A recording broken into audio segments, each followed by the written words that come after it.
Welcome. This is an exciting day because yesterday I got back my first PSA submission that I submitted myself without Jake's help. I'll talk through some of the cards I got, show the grades, show comments on the condition, general comments about grading and PSA. It should be exciting. This is a long time in the making. I sent these cards back, I guess it's been 8 months since they received them, which was mid-August. They claim that they first opened them a month later, so technically the turnaround time is only 7 months. Obviously, it's actually 8 months. They can just use that delay, whatever. But it's finally happened. So I'm going to just go for it.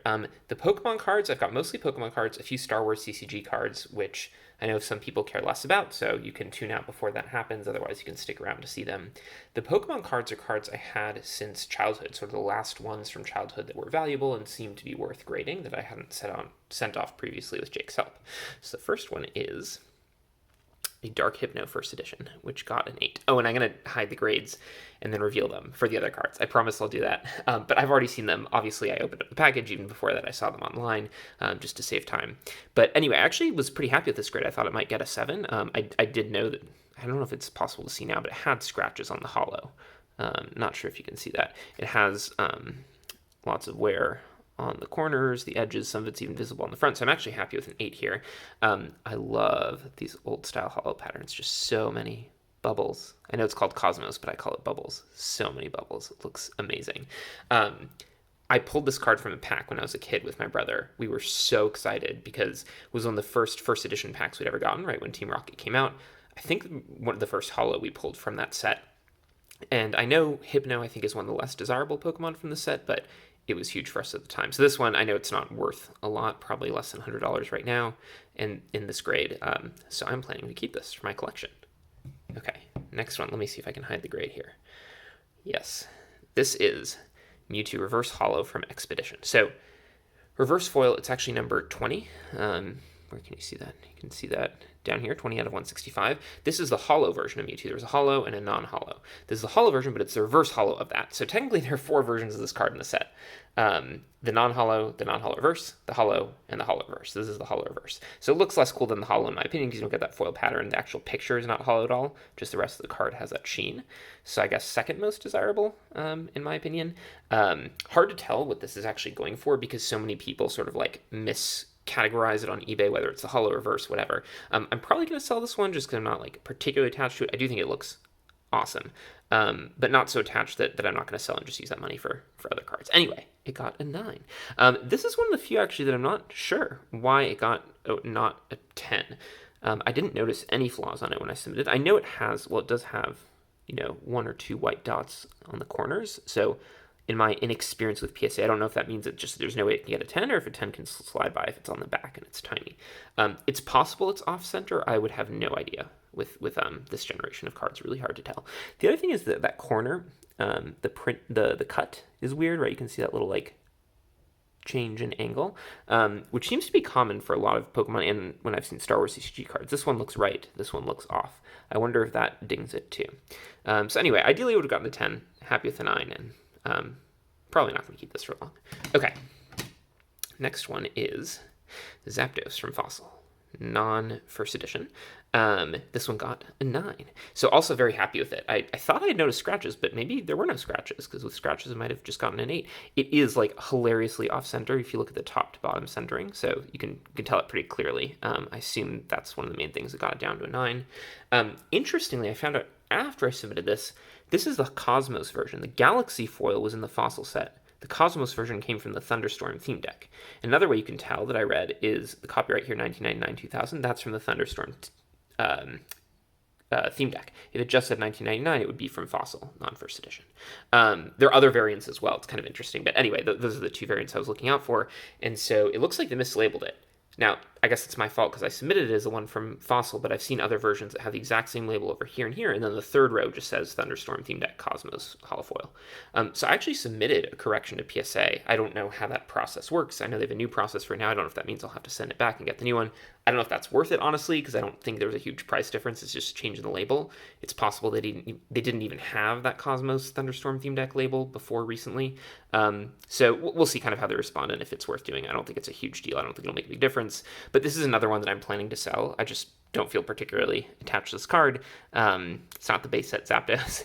And although it does look cool, probably just sell it to buy other cards. Okay, I'm saving the last. This is the last of the Pokemon cards. Best for last. I mentioned in a previous video, this is my favorite card of all time that I own, among the cards that I own. Obviously, I have more favorite cards that I don't own and probably never will. Blaine's Arcanine. I also, if I recall correctly, pulled this from a pack with my brother, Gym Challenge. We loved the set. We would, when the set had only come out in Japanese, we were reading about it in this magazine where they had all the pictures. We love looking at the pictures. And we're like, oh, I wonder if this set will ever be in English one day. And we saw the picture in Japanese, the Blaine's Arcanine. We couldn't understand the words, of course, with 120 damage. I was like, oh my gosh, that's amazing. There's no way they'd ever print this in English. And then they did. And then we got a first edition pack and we pulled it. And that was amazing. So I graded this even though I knew it wouldn't get a super high grade. I ended up with an 8, which I'm pretty happy with.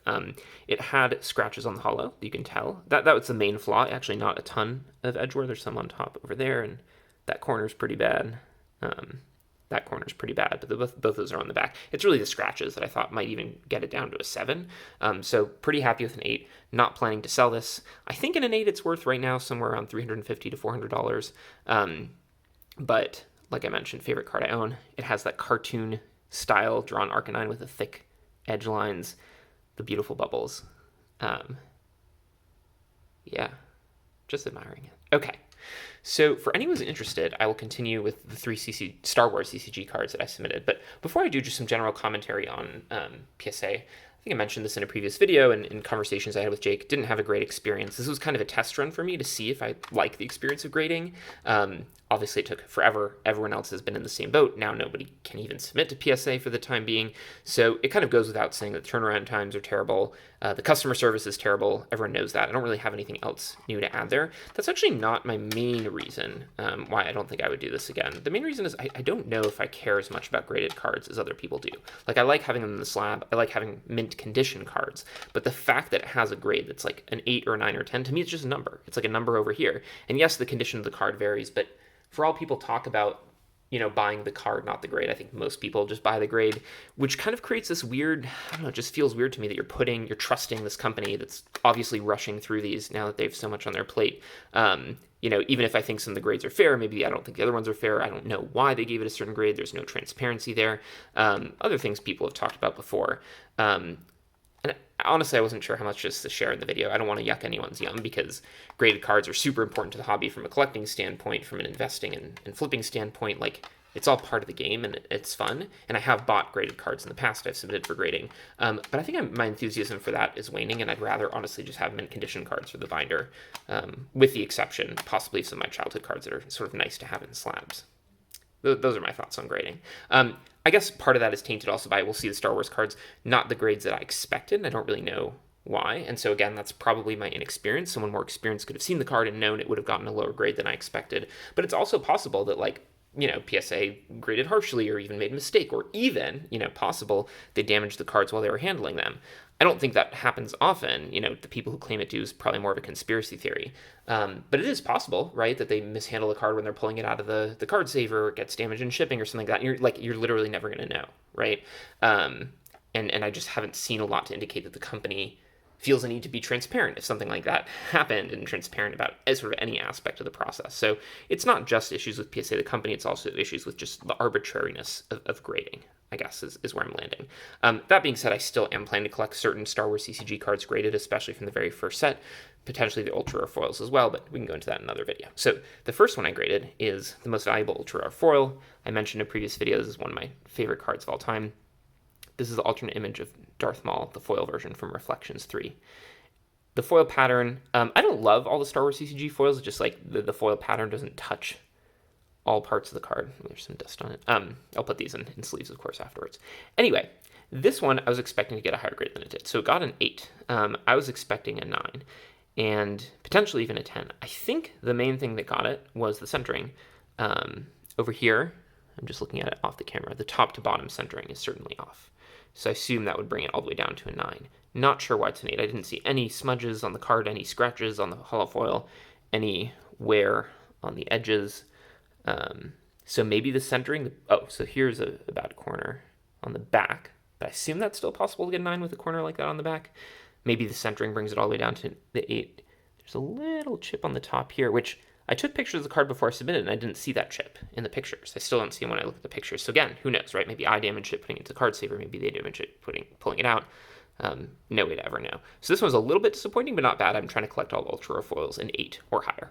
8 is good enough for me. Even 7 would probably be good enough for me. Next one is my another favorite card I mentioned, the AI alternate image version of Queen Amidala. This one got a 9. Another slightly disappointing grade because I didn't notice any flaws at all with the card. I looked at it, examined it pretty carefully, took close-up pictures. I've reviewed the pictures recently. It's possible the centering is off. It's kind of hard to tell, but maybe left-right, it's like slightly off. But I honestly have no idea why this is a 9, but still happy with a 9 generally. I mean, it's a really cool card. It's the most valuable alternate image card. Raw, this is now going for $250 to $300. So planning to keep this also. And the last one is a Japanese card. As I mentioned in a previous video, the Japanese are actually more valuable than English cards in the Star Wars CCG. Hoth especially had very low, we don't know how low, but very low print runs. This was another one where I expected a 10, got a 9. No idea why. I kind of looked at it carefully. It does have that corner issue that I've seen in other cards, where it just looks like that corner is cut like slightly differently. So I wonder if that's considered a printing defect. Still looks really nice, but the issue here is, again, is with the Zapdos, the label is just wrong. In this case, it's like totally wrong. Hoth Revised Unlimited Japanese. So it should just be Hoth Japanese. Hoth Revised was an English set they never made in Japan with white borders. There's no such thing as Hoth Unlimited. That probably maybe comes from Premier Unlimited, a totally different set. So I have no idea where they got Hoth Revised Unlimited. It's just totally wrong label. So anyway, I submitted the same request today to get it corrected. I don't know if that means I have to send it back in. If I do, I don't even know if that's worth it, depending on who pays for the shipping and how much time it takes. But I'm not particularly attached to keeping the Japanese graded cards. I just know from other people's experience these are a lot easier to grade, so the chase of having them in mint condition isn't as much. It is still really cool. A raw version of this card, ungraded, recently sold for over $500, which is a big price jump, so I don't know how much this one is worth. But potentially thinking of selling it, always, to, of course, to buy other cards. Not just for the cash. So, those are the graded cards. For those of you looking at the Star Wars, I'll review them again. And for anyone who's interested in Pokemon who's still here, I will show those one more time. And overall, again, experiment, my first time submitting to PSA. I don't know if I'm going to do it again. I know it's not possible for a while. Happy with some of my childhood cards that I got back that I'm going to keep. The Blaine's Arcanine and the Hypno, even though those were the lower grades one. But if you have any comments, questions, if you have any corrections of what I said, if you notice any flaws I didn't notice or anything about these labels that I might not be picking up on, would love to hear your thoughts on that. Otherwise, I hope you enjoyed the video, and hopefully we'll see you again soon.